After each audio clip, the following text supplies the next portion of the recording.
Viewers, इस video में हम बात करेंगे कि क्या वाकई नेब अफसर ने शाहिद खाकान अब्बासी को गिलास दे मारा था। नेब जराये का कहना है कि तफ्तीश और पूछगछ के दौरान तफ्तीशी टीम का रुकन उन पर चिल्लाया और बादअज़ां बदसलूकी की। जराये के मुताबिक ये वाक़या नेब रावलपिंडी के दफ्तर वाक़ मेलोडी इस्लामाबाद में पेश आया।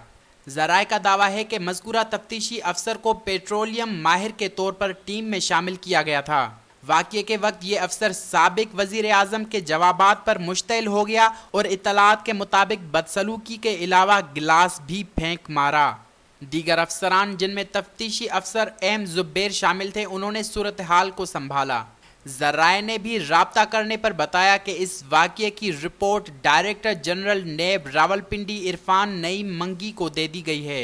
एक नेब अफसर ने नाम जाहिर न करने की शर्त पर दावा किया कि दाखिल करदा रिपोर्ट में बताया गया है कि मज़कूरा अफसर ने नहीं बल्कि साबिक वज़ीर आज़म ने मुज़ाहमत की।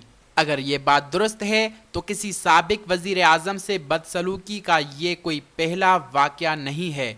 ज़ियाउल हक और परवेज़ मुशर्रफ के आमिराना अदवार में भी जुल्फ़कार अली भुट्टो मरहूम और नवाज शरीफ से भी बदसलूकी हुई थी। मौक़िफ़ जानने के लिए जब नेब तर्जमान से राब्ता किया गया तो उन्होंने इस खबर को मनगढ़ंत और झूठा करार दिया।